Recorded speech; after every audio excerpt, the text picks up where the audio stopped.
Hello, everyone, and welcome to Fearlessly Authentic. I'm your host, Jody Harrison Bauer, and I'm so happy to have you join me today.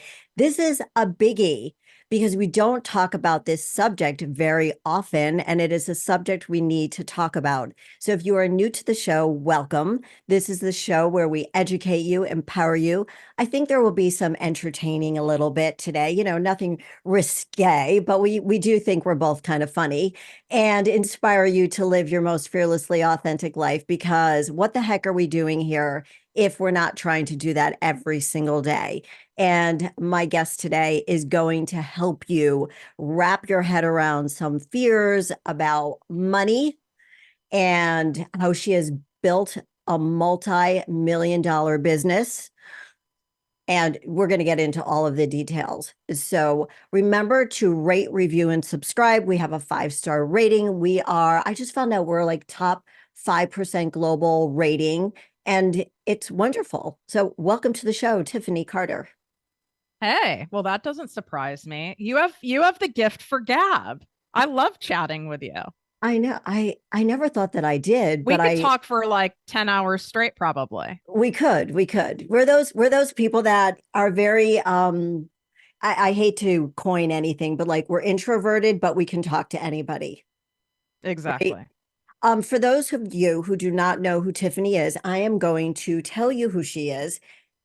So here we go, Tiffany. Tiffany Carter is a former TV newscaster turned multi-millionaire podcaster and entrepreneur. She is someone who had all the odds stacked against her, being raised in a highly abusive household, along with the complex PTSD she manages to this day as a result of decades of trauma. Tiffany has made it her mission to be the voice for those who are suffering in silence and want to create a life of true emotional and financial freedom. She is well known for taking the mystery out of making big money online. Her specialty is teaching people how to monetize their passions, gifts, and expertise using the power of digital branding and content marketing. Tiffany is the host and founder of the Top 5 podcast and famous business coaching academy, Project Me with Tiffany Carter. And you'll understand why she calls it Project Me. You will really understand that throughout this whole interview. Her entrepreneur and money mindset podcast is enjoyed by millions all over the world. She has taught her proven online marketing and sales techniques to over 150,000 people worldwide, ranging from small business owners to multi-billion-dollar corporations. Her emotional-based sales techniques have generated over $220 million in sales transactions. Her bigger mission is to help rescue and rehabilitate women and children who have been sex trafficked. She donates a significant portion of her time and corporate sales to help build safe houses and empower women who have suffered trauma to find their voice and purpose in this chaotic world. Tiffany has been featured numerous times on NBC, CBS, and CNN. She is currently living on the ocean in Manhattan Beach, California, with her English bulldog, Chubbs. Again, welcome to the show, Tiffany. Wow. When you hear this, does it make you think, I'm kind of tired? It's more so when something else just happens in life. Like you were recently, featured on my podcast, which was phenomenal. And I broke down because, I've come up against another thing with health stuff. And when I come up against another thing or like a betrayal from a friend or something Mm, like that, that's when I go, you know what? I'm tired. Like right. I've had a lot of this. I've been dealing with this stuff, since I was a kid. Like, can you cut me a break over here? I know. I feel the same way sometimes. I'm thinking, man, I'm 63 years old. I just want to relax. I mean, could things just be easy? And both of us are blessed in our own ways. But yeah, we do get tired. We do, because what we do is a lot of mental. I mean, mine used to be much more physical when I was a trainer and actually training people, but it's still very mental. So I would like to go back a little bit into your childhood and would like to understand, and like the listeners to understand, how your childhood has impacted you to help other people overcome fears and obstacles specifically around money and believing in themselves because you do that so well. I always say that your money drama stems from childhood trauma. Now, a lot of people, when they hear the word trauma, they're making that assumption it has to be some wild story like mine. Like mine, literally, I have agents wanting to buy the movie rights to my story. It's like a lifetime movie, okay? And it doesn't have to be that dramatic for Mhm. you to end up experiencing money issues in your adult life. There's subtleties to it.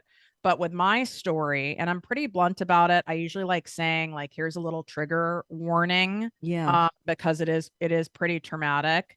But from the ages of 11 to 21 years old, my mom pimped me out. I'm an only child. She I is my just get only living goosebumps. relative. I am in no contact with her, and it was to clients. I mean, it was I'm sorry. and employees. And you can imagine what that did to my self-worth. And when I was in middle school, which we all know, like, you moms that are listening, right? You know, like, middle school's tough as it is. Well, Very. I was having all this going on in middle school. I had zero self-worth, but I knew if I like wanted to survive, I had to fake it. So I would study people who Mm, I saw that seemed like they had confidence, and I mm, would kind of mimic them and go down that path. My mom also had me as like a childhood model or an actor, and I didn't want to do that. right. She's a narcissist, and it was like, It it was was about for her. her, but like I didn't have a choice. I mean, this is someone who obviously like fed me, right? I had to do it.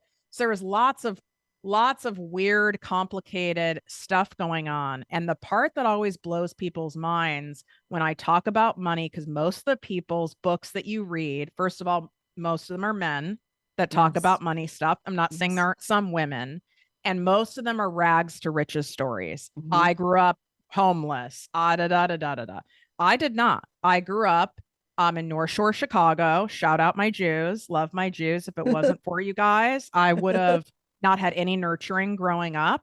I I'm was so very, happy we could all be there for you, Tiffany. seriously, I think I've been to like 85 bar and bat mitzvahs. Like, I delighted in it. Thank And God. I just love, I've told you, I love that the fact that you know the difference between a bar mitzvah and a bat mitzvah. Oh, That tells me that I could you're the recite real some of the deal. Torah. I mean, that's how ingrained I was. Yeah, that And North Shore.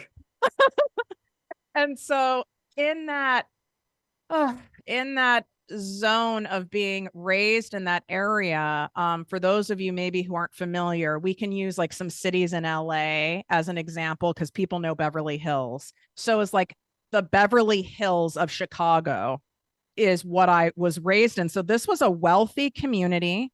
My mom is an entrepreneur.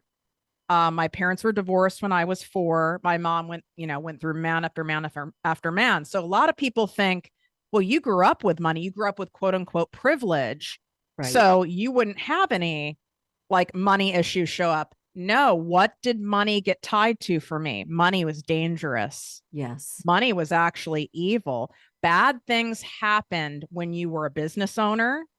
Bad things happened when you were very successful. Yeah. That's how I read it. Now, I didn't know that obviously as like a teen, right? I wasn't, it's Right. subconscious.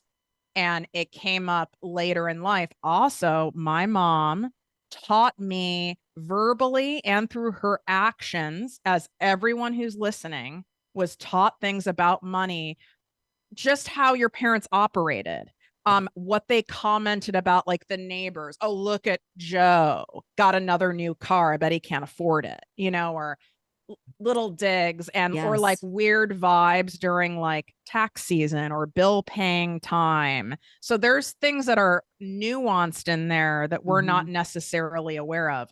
My mom's were more obvious. She taught me, and some of it has helped me. Okay. So I'm not going to say it hasn't. One And is never I'm glad trust that a you're man. mentioning, I'm glad you're mentioning that because these traumas do help us be stronger in other parts of our area. So other parts of our life when we get older. Yes. Go ahead. Exactly. I mean, am I going to be someone to say, I'm glad that happened to me. No, but has it developed into a very strong like character trait and skill set that I use to this day? Yes. And one is my mom said never rely on any man for money over and over and over and over again. And so I've never have. And I don't Mm-hmm. think that's a bad lesson Mm-mm. to do that. I mean, her context was a little off. It was basically don't trust anyone Don't except your trust. mother, Right, which right. is that's concerning considering what she was doing to me. Right, But right. I digress, right? Like I do feel, and one of the reasons I love what I do is I empower women in order to be able to be financially self-sufficient and not feel a need, or what am I going to do if we get divorced, or what am I going to do when the alimony runs out, or that trapped feeling. And Mm. so I use that to help other women. And it is very empowering and freeing to not be dependent on any person, place, thing, or job or institution for money. So there is that. But what my mom also taught me and showed me, in order to make money, she literally would say, to make money in a man's world, you have to give an arm and a leg and outwork everybody and sacrifice everything. Mm. And she did. This woman worked 12 to 14 hours a day, 7 days a week. Yeah, And because so the attitude was to work harder, work especially harder, work right. hard, and that you have to. It's not even Mm-hmm. like an option. And so, of course, I mimicked that when I went into like, even as an intern in college, I was, everyone's like, oh, Tiffany is the hardest working intern. And I wore that as a badge of honor. I thought that was a compliment, Right. which it is, but it's also not at a certain point in corporate, right? Like I volunteered for I outworked everybody. I thought that was the way in order to have the success I wanted. And yes, while you do get validation, you do get bonuses, you do get awards for that, I also almost died from being so sick because that's not sustainable. And that's not really living, is it? No, and you're just constantly trying to prove yourself and looking for constant validation.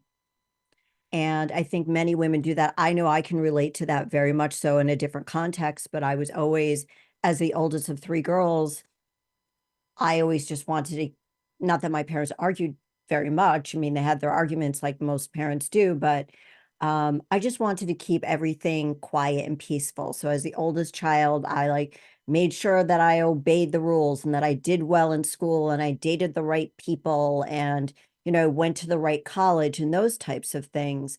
My mom never told me to rely only on yourself. She's like, go to college and get your MRS. That's what they told me back What's in an 19 MRS? to Oh, become a like, Mrs. oh my God. So you were taught the exact opposite of Yes, me. I was. Yes. Fascinating. I was told the opposite. Just go to school, find yourself a nice Jewish doctor or lawyer. Jody, wear your Jewish Which you star, did. which might no, the man I'm married to now isn't Jewish, but the first one was. And so he was the lawyer part. This one is the doctor one. So, but it's and I'm teaching my daughters, it's not so much like what your mom taught you, because you and I are at either side Right. of the Neither pendulum. extreme is healthy. Correct. So I've told my daughters, earn your own money always, always, always know that you have the ability to earn your own money and don't necessarily stop working for the rest of your life when you have a family. If you have a family, always have your foot in the door, because I stopped working for 17 years and then I had to figure out a way to I worked part-time, but yeah, one extreme or the other is not good. So when you got out, so you go to college and you become a news broadcaster.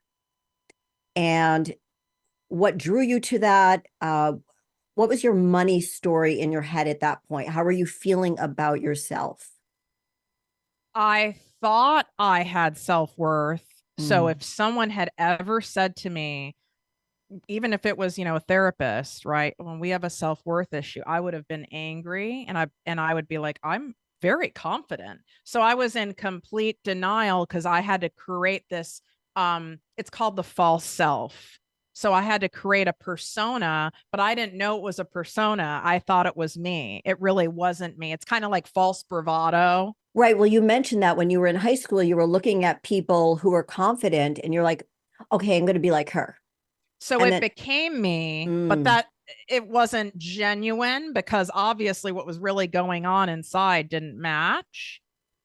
So I right. was attracted to being a newscaster because, and this is laughable now, but back then, they told the truth, or if I thought, Right, right, right? right, And right. I wanted my voice heard because I was obviously silenced, and I wanted the truth, and I wanted it to be broadcast for millions to hear. Walter Cronkite.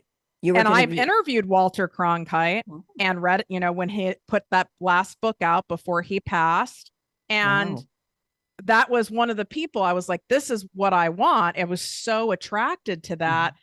I just didn't realize like the real game of the media behind the scenes. Right. So when you realized that this was not truth, even though people were hearing your voice, it really wasn't your voice. You were a robot. You were just reading the I was teleprompter. definitely a robot, but I had no awareness of it. You know what happened to me, which I wish I remembered this woman's name. I've Now, were you tried in to your like, 20s I'm during not this in my time? 20s. So I Okay. was hired, you guys, for NBC on air before I even graduated college. Think about that.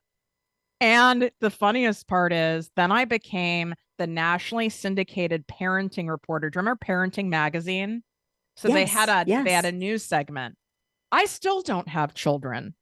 Okay. Wow. I Right. have no business being the parenting reporter other than I'm good at getting kids and like teens to talk. Like Right. I do know how to do that, but like people would like email and ask me advice. It's like this is insane, right? That's what I mean by I was like, this is kind of sketchy. I don't know. Right. Really. Right. I And don't know how I feel about this, but I was reporting on a case of a very severe gang rape situation. And I had to interview psychiatrists for the case. And it was like this whole big studio set because this was like became a national story. And after the interview, this woman, which I know someday the universe will bring her to me because I want to thank her. She came up to me. She gently touched my arm and she said, "Only a survivor of severe abuse would have been able to have even known to ask me those questions. wow, Tiffany. And if you ever feel compelled or want to reach out for anything, here's my card." And I was like deer in the headlights, like trying to play it off because that was the first time someone saw through my false self. Right. Right. You were not living in your truth. And It's I was far from like, it. oh, Wow. and once that happened, she like punctured that hole.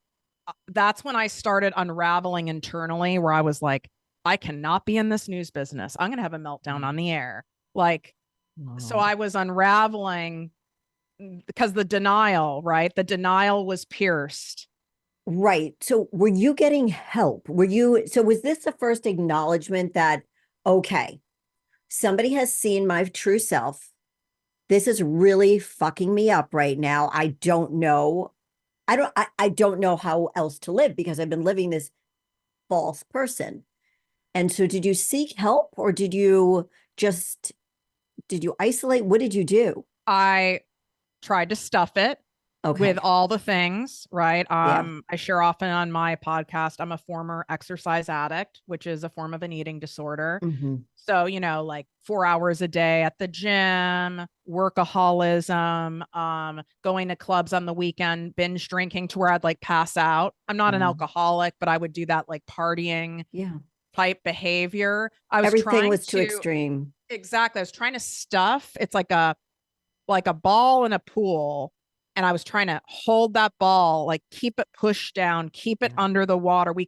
I can't deal with this right now. I have a career. I can't deal with it. And Mhm. it gets very heavy and tiring Yes, it does. holding that down. And then get this. My news director, shout out Dave Edel, love him.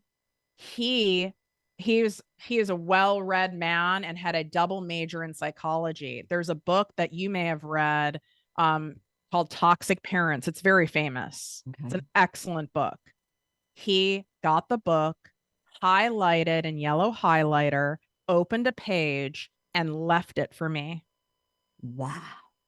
And there we go again. Someone Yeah. else saw me.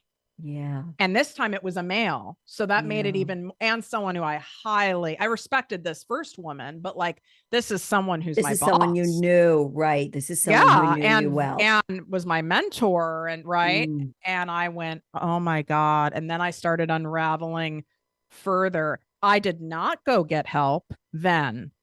I Because you were still trying to stuff it somewhere. I did not think I could get help and keep my shit together to be Mm. on the air. That kind of makes sense. Like, how can you deal with all of these feelings? Because the hardest thing in the world is to be in our feelings, like to have that quiet. I was listening to a show the other day, and they said they did a research on would people rather sit in a room without their phone with their own thoughts or sit in a room and have an electric shock. And most people said they'd rather have an electric shock than be still with their own thoughts. I believe that. And there's Mhm. times, even to this day, with the gazillion of years of every form of therapy that I've had, where I notice myself kind of avoiding that stillness time, the undistracted time, because you want to know why we avoid it? Because that's when the truth comes out. And Right. once we know the truth, we can't unknow it. And then we have to act on it. And so it from the littlest thing to, something in business, like meaning, oh, this, I know I need to let go of this employee or, whatever it is, you can't undo it then. And it But can you're be a uncomfortable. survivor. You're a survivor. You are telling us this story because you did do the work. You eventually did do the work. You are a survivor because a lot of people think, and I'm sure you work with men and women like this who say, this is my story. I am a victim. This is a story I'm going to tell. I'm going to spend a lot of money getting coaches and going to therapy for the rest of my life. And I'm never really going to do the work all by myself or with a coach to hold me accountable. But I'm never really going to do what he or she says because it's too difficult for me to sit in my thoughts. And, as I mentioned at the beginning of the show, what you help so many entrepreneurs do is wrap their head around their thoughts on money, their relationship with money. But if you can share a little bit about your journey of getting help, because everybody who's listening probably knows somebody who has, we all have childhood trauma. And what helped you? What was the thing that really helped you? And what did you identify as, okay, this is happening again with the man, your boss? And then what happened? So I just kept unraveling. And at this point, I was hosting the morning news show for CBS, those like morning news programs that go on for hours, like 4 hours, and you have to get into work at 3 a.m. And I'm not a morning Yes. person. And there's a Yes. lot of ad libbing. I mean, you've got to be, mentally Wow. I okay. wish I could see Well, videos of you. I'm going to look this up. oh my God. And so I had really short hair. They are in control of everything. I also had to wear fake glasses to appear more intelligent. Thank you. And I knew I couldn't do it. And there were a lot of people who wanted that job, even though you're really not paid much, by the way, as unless Right. you make it to network news, you're paid crap. But still, everyone wants that job. Yeah. And I knew that. And I knew I was unraveling. I could feel it. I had to get out. I was having like I was feeling panicky on the way to work. I would be drenched underneath, my news blazer. I mean, drenched, like soaking wet. And I was like, I've got to stop. I don't even think I gave a 2 week notice, which is, I mean, a 2 week notice is not even really kosher in the new, Right. in the TV world, Right. understandably. Yeah. I couldn't. I had to get out, and not only out, that's when I moved to LA. Like I had to be out of the state. I had to be out. I was crawling out of my skin. And I ended up in an outpatient program. So Oh, outpatient boy. means picture like a full-time job that you go to every day, except it's for Therapy. recovery, Mm. How, and yeah. I thankfully, there was a beautiful program. I don't know if it's still around, but there's a beautiful program in Van Nuys, California, Mm. where it was pretty much free. Mm, Because I didn't have money. So it was right. pretty much free. And it's a lot of like people getting their hours and stuff like that who are Okay. training, in Hmm. psychology and stuff. And that saved me. How long were you there? I had to have been in that. It had to have been like 2 years, and then had a transition program with a therapist, right? That I saw twice a week. And then it titrated down to once a week. And I still have a therapist to this day and three coaches. I mean, because if I don't, the stuff we've been hardwired, Hmm. that it's really been imprinted. There's a really strong groove there.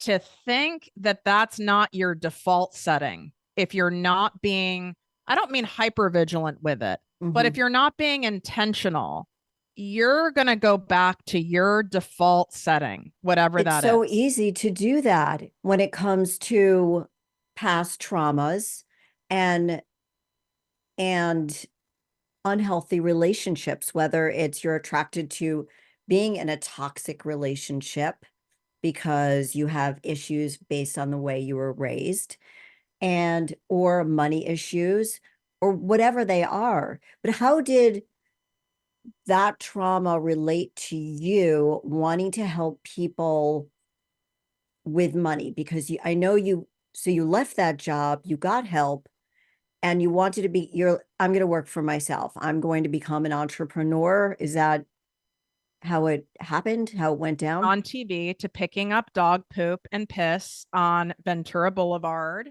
in Studio City, California, Love it. because I literally could not have held a job. So, I mean, talk about full humility, right? Like, Wow. Hmm. so I did that. Well, you know what? That's so brave. And, it, it sounds, people don't understand. I think a lot of people don't understand my thingy here and my ear was getting caught. Um, that when things really hit rock bottom, like this is rock bottom, like what Tiffany's talking about. Don't give me this bullshit rock bottom stories that I hear from these 20 somethings. I'm not saying that their story isn't important, but this is a real rock bottom story. This is not a bullshit rock bottom story. This is an authentic one. And, you know, I just needed to like really highlight that here. Go Yeah, ahead. I mean, this is like it's like real. This is real life stuff. This This was is, not, yeah. none of this was cute. None of this was And you weren't taping it for social media.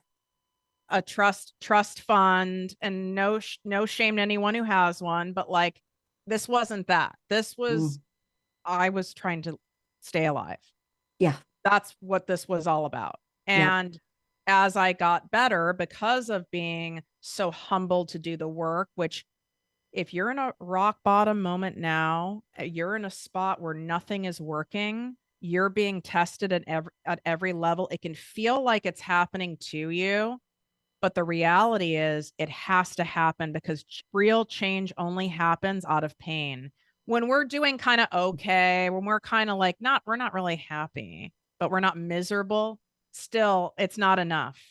It's got to be so, everyone's pain level is different. I have a high tolerance for pain, as do a lot of people who grew up in traumatic households. So Mm, my pain had to be like really bad. yeah. But then I went into the corporate world because I needed something. I bought into the propaganda, as many of us were taught of certain generations, that you get you have a college degree, get a corporate job. That's what's safe. So I got into the pharmaceutical sales world. So when you were, what was going through your head as you're picking up poop? Are you thinking to yourself, I got to make money. I've got to make money. I've got to make money. Was money the issue there for you? Or like, where was the relationship with money at this point? And it's Here's what did where it, the tie is for money with me. Because a lot of people can go, well, God, it's not all about money. Money is freedom. Money gives you options. Money, yes. because of that freedom and the options, It makes you feel empowered. It's the opposite of being trapped. I grew up trapped. Okay. My mom used money as a lure. I call it financial entanglement. And you Mm. see this, it's like, and this is going to happen in a marriage too, Mm-hmm. where it's like you're afraid to leave because you don't want to lose the money. And she did a whole game with that. And I wanted to break free from that as well. And so I was, of course, focused on like being alive, but I also knew my ass needed to make money, and that's why I was so also attracted to pharmaceutical sales because, and I had friends who were in it. They had a company car, they had cute suits, they had an expense account. And I already knew how to talk to doctors and people of that, I guess you could say, that level. It didn't intimidate me because I was already a newscaster and they liked that. That this is so I knew that story about you about going into corporate sales, and I don't know if you knew this about me, but I my job after I got divorced, even though I had been training women part-time, was I was still training them part-time, but because I feared the day I would not get my alimony payments anymore, so I knew there was a deadline. And up until that point in my life, somebody was always supporting me. So up until I stopped getting alimony, which was like 50 or something like that, I, for 50 years, I depended Wow. on somebody else to take care of me. And I'm like, okay, I got 12 years to figure this shit out. And so I was attracted to a corporate job also because I said, well, right now this is paying the bills because I'm getting alimony and child support, but eventually I've got to have something. So that lured me into, I didn't sell pharmaceuticals, I sold eyeglasses. Oh And my God, I bet you did really well. I did really well. I did really, really well. But I get bored very easily. And after 3 years, I was like, this isn't for me anymore because they bought from me because, as you, you know, we're attractive, talkative, intelligent people. And it's like going on a first date. So everybody bought everything from me the first time. And then the second time, the sell through wasn't that great. Then the third time, they're like, oh, do you have new styles? But I loved it. I loved doing cold calls, but I wanted that salary. I wanted to know what I was making because it was very important for me to have that security because my dad was in sales. So it was either feast or famine. So money scared me. I saw what it did to my parents and how See, and there's humiliated the they were. tie. Right. I saw, There's the tie in there. It yes. all goes back. It's not to sit there and like blame your parents or Nope. create a victim story. No. It's they also could have gotten that from their grandparents. Maybe their grandparents or great grandparents were in the Great Depression. My dad had me at 50. So his parents also had him later in life. So they were a byproduct of that Great Depression. And my dad was a cheap ass. Your So, dad was like, born in the 30s. my dad would be How old? 97 today. Okay. Oh, wow. And Yeah. my dad would be 93. So, yeah. So you see what I mean? He Yeah. had me a lot later in life. And so my dad was had a lot of scarcity, but he wasn't my main parent I lived with. And Right. my mom was the, overspending. I'm working so hard, narcissist wearing Chanel with the long red nails and, all Yep, of I that get it. stuff. I get it. So you go into corporate because you feel like this is, as you refer to it on your podcast, the jobby job. This is my jobby job. This is going to give me the security. This is going to give me my value, my self-worth. I get to wear these beautiful clothes and walk into a doctor's office and la la la. How And did you that nailed go? it, the self-worth. Now I didn't realize that at the time Mhm. because I was dependent on things outside of myself for my worth. Some people go Right. their entire lives like this. Sadly, my mom will be that person. Hers is about how thin she is. She's anorexic as well. So that's a big thing. Some people it's about how much money they have or who they know or even who they're married to. Right. I loved the reaction people gave of, you work for Merck Pharmaceuticals? Like, Hmm. ooh, like, people were so impressed and that filled that false sense it basically kind of made me feel like, well, I can't be that messed up because this I've got fancy this great pharma job. company hired me. Right. So when was it enough?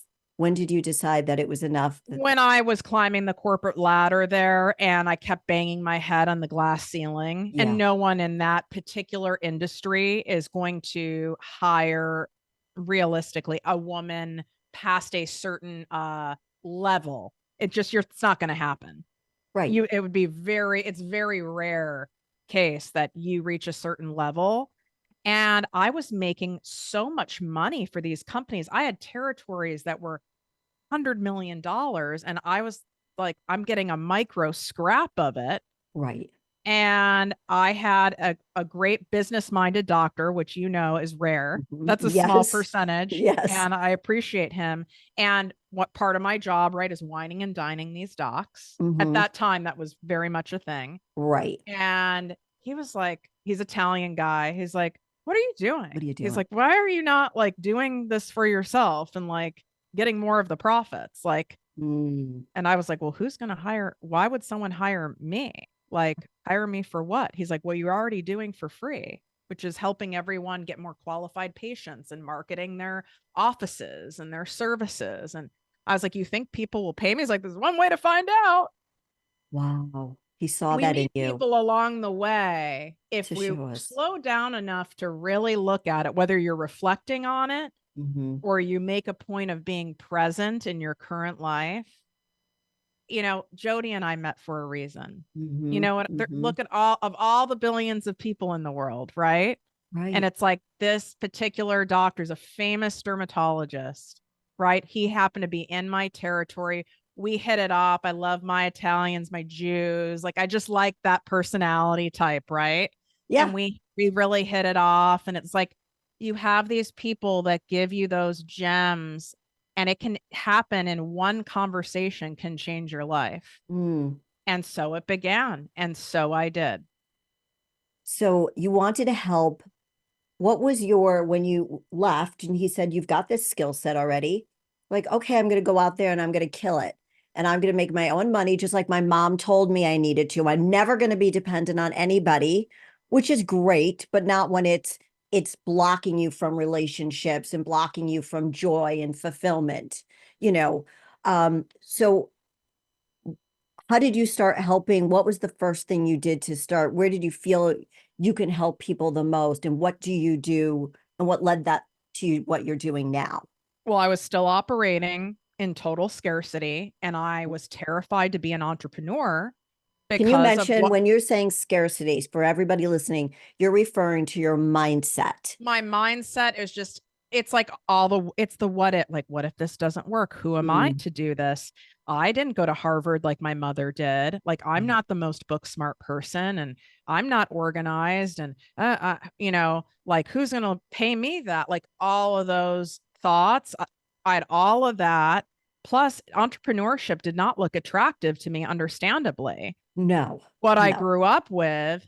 And so I had a lot of resistance, but the pain of being where I was at, working for someone else and knowing there was nowhere to grow or go from there was much greater than the pain and the fear of me saying, screw it, I'm going to try it. But I was absolutely terrified.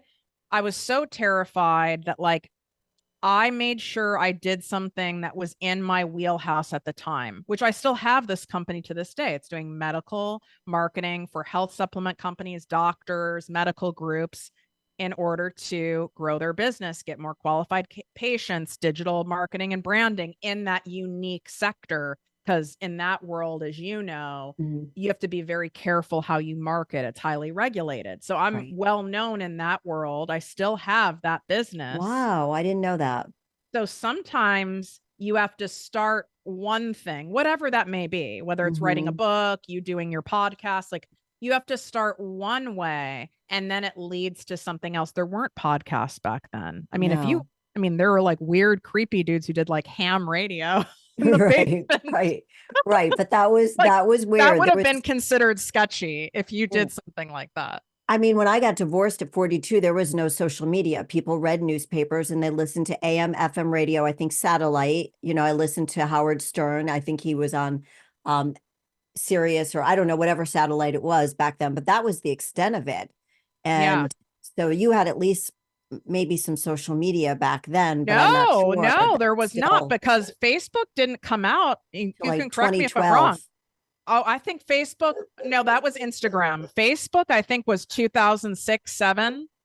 Okay, yeah, I was not. So I don't think I was Facebook on it. was earlier, but this business model was not built using conventional like social media. It wasn't Right. even built that way. I did not see how could I have seen where this was going to where I'm at today, right? But I had to take the step, and over time I started seeing, and I commend these women, and you're one of these women to many other people, and so am I now. The women who go first and do the thing. I was too scared. I saw people like, women who started doing podcasts early Mhm. on, where I would start getting like ads in my Facebook feed for like life coaching.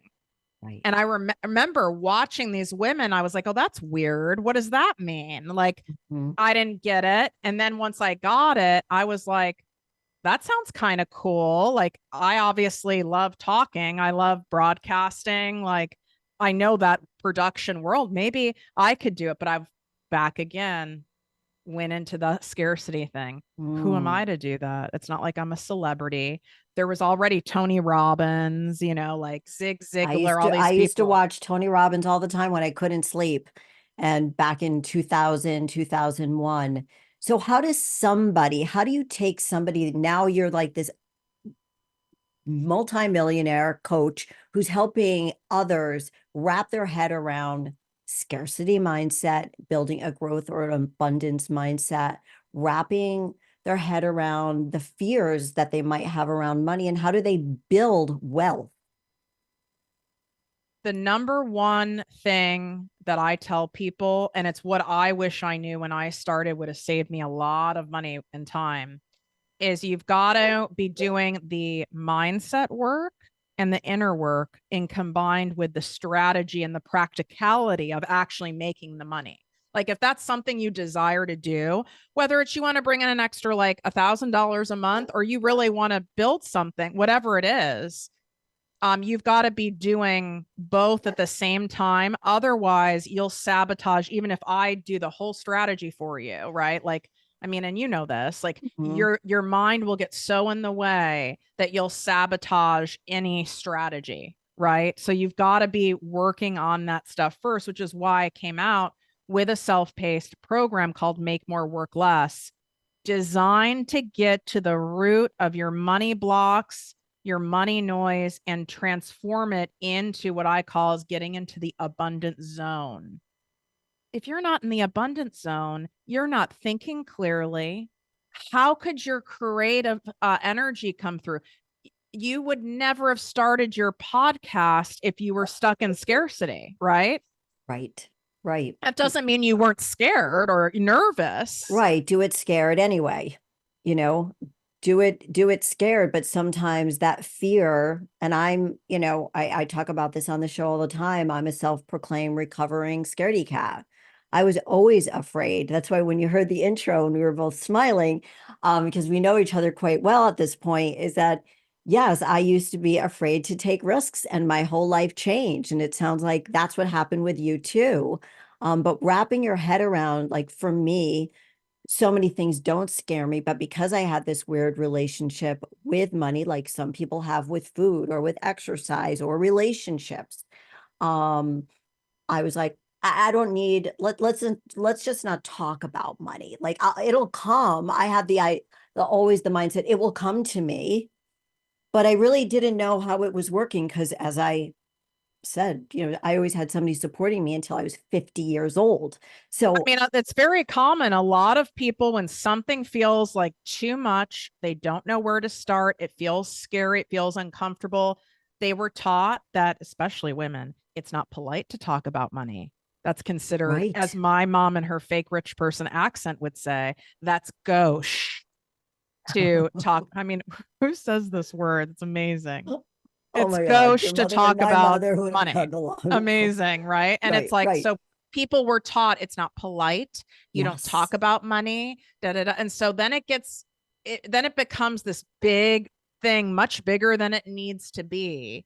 And then people ignore it or don't talk about it, much like what we can all do in different areas of our life that we want to avoid our health, right? Yeah, right. Dysfunctional marriage, whatever it is, Friendships, business, right? Let's people, just avoid it. everything. Look what I did with my trauma. This is too Right. much. I'm not dealing with this. And just like, it's this magical thinking, like, what do we think's going to happen? It's just going to magically change by Well, ignoring it. this is what I fell in love with you about. A friend of mine had told me about you, and I watched you for a year. I don't know if I ever told I you didn't that. know I this. watched you on TikTok for a year. Wow. And I really wanted to get to know you and understand you. And I loved your authenticity. And I know that word is thrown around a lot. It wasn't a big word back in 2020 when I named this podcast Fearlessly Authentic. But you were so real about, the things that aren't perfect about you, because so many people on social media, I think it's changed a little bit, tried to be so perfect. And we're so far from perfect. And our imperfections is what makes us relatable to other people. And I don't know if you're just a marketing queen and you knew that. So you shared your imperfections and that resonated with your audience, but it resonated with me. And that's why I reached out to you, because you were smart and you were personable and you had a lot of empathy. That's why I reached out to you. Here's my promise I made to myself when I started Project Me with Tiffany Carter, the podcast, the Business Coaching Academy. I had the idea for 10 years, Jody. Mm. I saw these women who were way braver than me. I'm a scaredy cat too, girl. I saw these women doing it.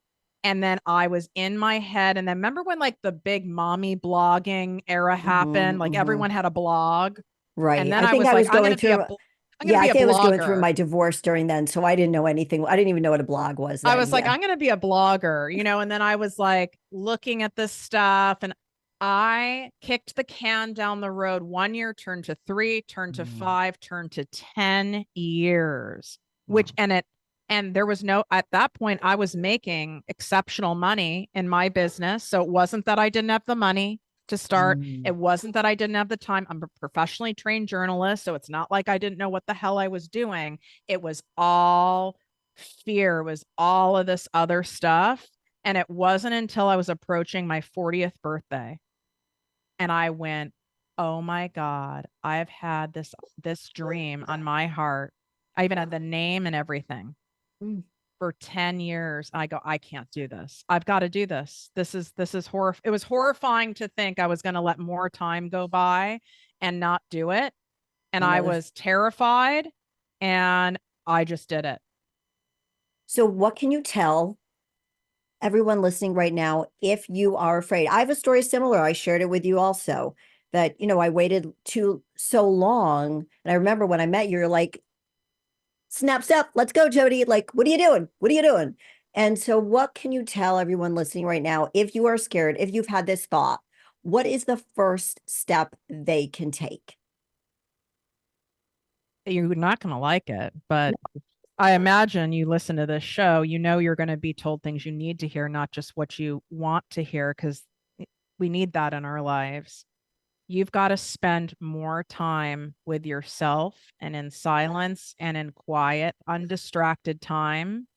And whether that looks to you like taking walks, whether it's taking bubble baths, whether it's just free writing, allow yourself to dream.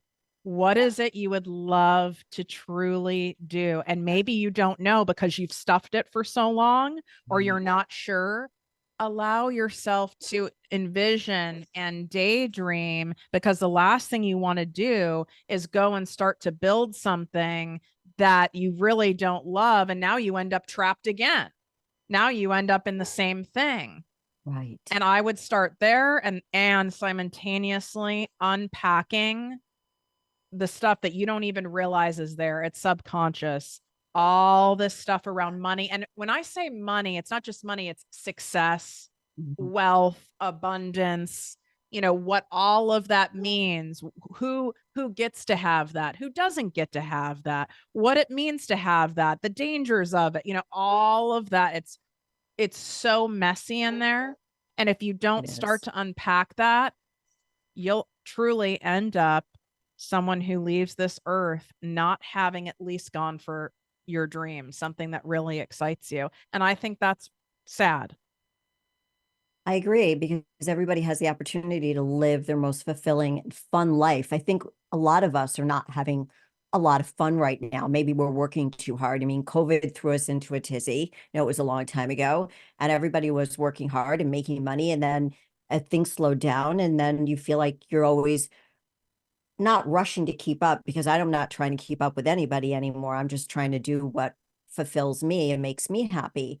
And so, in working with somebody like you, when would be the time that somebody would reach out to you and say, I need Tiffany. What can I do? How can they get in touch with you to learn more about working with you if they want to build a business, but they're scared to, they're stuck, they have issues around money and can I make that money?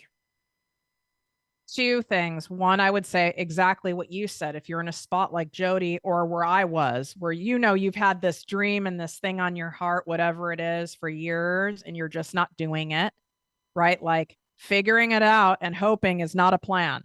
Okay. So I would say that. And the other thing I would say is you could start by one, binging my podcast. That's free. I I would would say totally next tell you guys to stage. do that. So good. Thank you. I'd say the next stage would be doing my Make More Work Less guided money course. And you have to actually do it. And I've designed it so it's fun to do. It comes with a great workbook.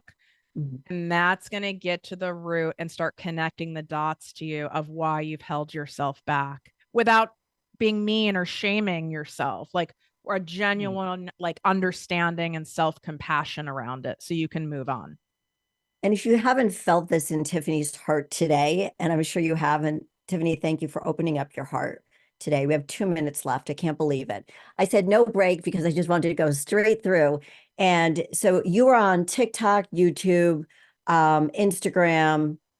Where can everybody find you? Because I All watched those your TikTok places. and then your Yeah, podcast, listen to her podcast. Listen, you will learn so much from her podcast. That was really the tipping point for me. I was like, okay, I've got to get in touch with this woman. Yeah, I'm the so glad podcast you is did great. because we were supposed to meet, like We we were said earlier. This is divine, mhm, period. totally is. So we have probably a minute and a half left. I have one last question to ask you. First of all, thank you so much for being on the show. But what does it mean to you to live a fearlessly authentic life? Well, it's a slightly vulgar, so I'll leave out the middle word, but I say it Okay. all the time on the podcast. It's zero F's given, You can say it meaning here. not caring anymore about what anyone thinks, their opinion, really living your life on your terms. And it's called Project Me because you're the most exceptional project of your life and you're in charge of that, Mm. not somebody else. It's you. No one's coming on a white horse. We have to get that horse and ride it ourselves. And there's no better feeling in the world. Spoken like the true money maven that you are. You are amazing. Thank you again for being so vulnerable and honest and helping everyone who's listening. Tiffany Carter, please follow her, Project Me with Tiffany Carter. If you just put in Tiffany Carter or Project Me, you will find Tiffany. And for everybody listening, thank you so much. And until next week, go live your most fearlessly authentic life. Bye bye, everyone.